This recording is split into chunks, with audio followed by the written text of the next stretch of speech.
ओम नमः शिवाय, जय महाकाल। आप सबको पता है कि सावन का बहुत ही पवित्र महीना चल रहा है और आ गया है सावन के अधिक मास का गुरुवार का दिन। मेरी बहुत सारी बहनें मैसेज करती हैं, भैया हमारे घर में धन संपदा को लेके बहुत कमी है, कर्जे बढ़ते जा रहे हैं, माता लक्ष्मी का वास हमारे घर में नहीं है, हम क्या करें। तो ये वीडियो आपके लिए है। पूज्य गुरु जी की कथा से सुन के बहुत अच्छे से आपको बताऊँगा। बस माता तुलसी की जड़ में आपको एक छोटी सी चीज़ को डाल देनी है और आपके घर में हमेशा धन संपदा बनी रहेगी। कैसे करना है बहुत ही विस्तार से बताऊंगा, लेकिन सबसे पहले आपको बता दूं, इस पूरी वीडियो में हम लोग 4 बहुत ही सुंदर उपाय की बात करेंगे जो कि कल के दिन आपको ज़रूर करने चाहिए। ठीक है, चलो सबसे पहले हम लोग उपाय की बात करते हैं कि अगर आपके घर में धन संपदा यानी कि माता लक्ष्मी की बहुत कमी है, क्या करोगे। एक तांबे का लोटा लेना। ठीक है, तांबे के लोटे में क्या करोगे, जल भर लेना। नॉर्मल जो आप अपने घर से भरते हो वैसे ही जल भरना। उसके बाद हमें ज़रूरत पड़ेगी हल्दी की। किसकी, हल्दी की।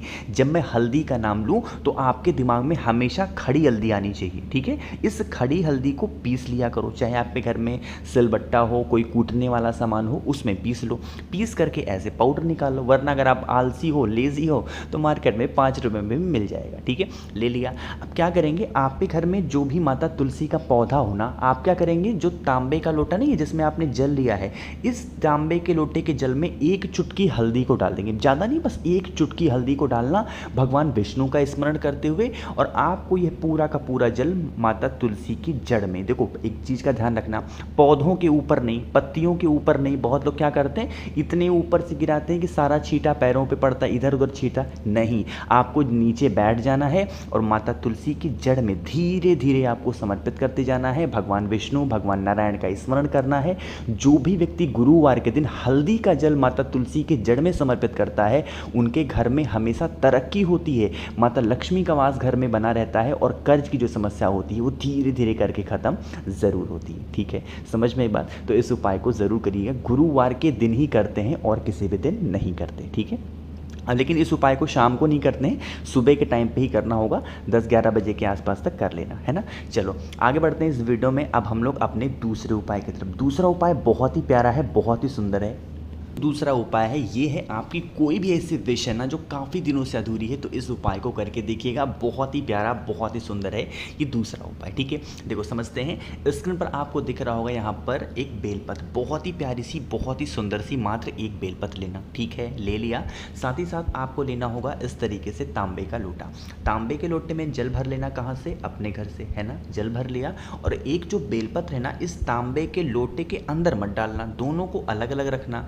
लेके पहुंच जाना महादेव के शिवलिंग के पास। सुबह जाना चाहो सुबह जाओ, शाम को जाना चाहो शाम को जाओ। ठीक है, अब मेरी बात बहुत ध्यान से सुनिएगा। हम सबको पता है कि महादेव का पूरा परिवार शिवलिंग पे ही विराजमान है, पता है ना आप सबको। और महादेव की एक जो बेटी है जिनका नाम है माता अशोक सुंदरी, ये महादेव की सबसे प्रिय पुत्री हैं। ठीक है, तो आपको क्या करना है, जो एक बेलपत्र है ना, उस एक बेलपत्र को माता अशोक सुंदरी के स्थान पे समर्पित करनी है। थोड़ा सा नियम समझेंगे, जो डंडी हो थोड़ी सी बड़ी हो बेलपत्र की, कि जो डंडी का भाग हो यहाँ से हो और पूरा लटका हुआ हो, मतलब कि यहाँ से जो डंडी हो ना वो शिवलिंग के ऊपर ना रखी हुई हो, जलाधारी के ऊपर ना हो, डंडी लटकी हुई हो, कुछ इस तरीके से रखना। और पत्ती होनी चाहिए महादेव की तरफ, डंडी होगी बाहर की तरफ जलाधारी के। ठीक है, समझ में आई मेरी बात। और बाकी जो आप एक लोटा शुद्ध जल तांबे के लोटे से अपने घर से लेके आए हैं, वो आपको कहीं पर और समर्पित नहीं करना है।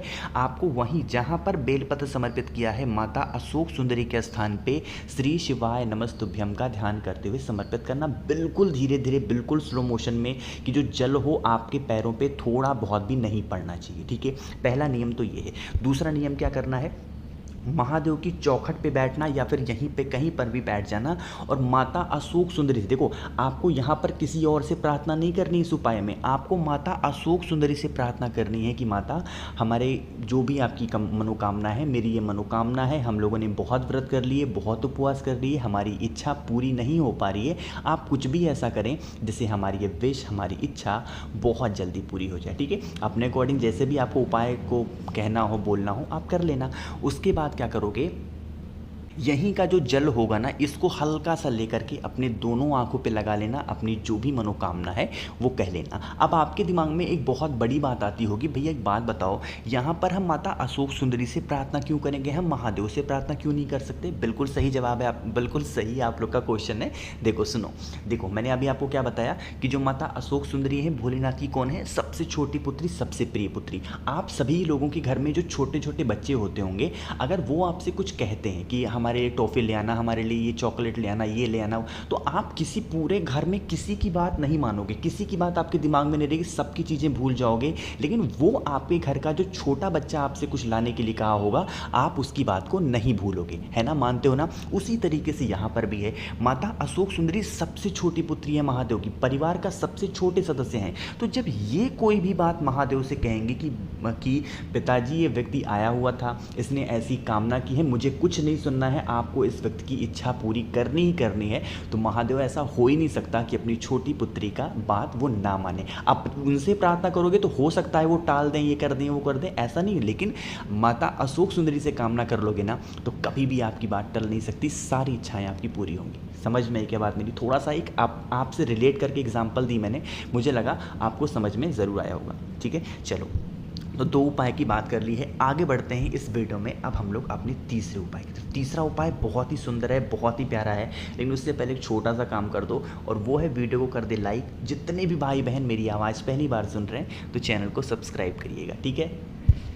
ये है, आपके घर में अगर कोई भी व्यक्ति बहुत ज़्यादा बीमार रहता है, मतलब कि उसकी बीमारी ठीक होने का नाम ही नहीं ले रही है ना, बहुत दिनों से बीमार है, तो इस उपाय को करेंगे, ठीक है। ये कोई उपाय नहीं है, कहीं पे आपको कुछ चढ़ाना नहीं है, कुछ भी नहीं करना। देखो क्या करोगे, एक रुद्राक्ष लेना, जो भी रुद्राक्ष आपके घर में रखा हुआ हो, अगर आपने उसको सिद्ध कर रखा है, सिद्ध कैसे करना है कई बार आपको बता चुका हूँ, ठीक है।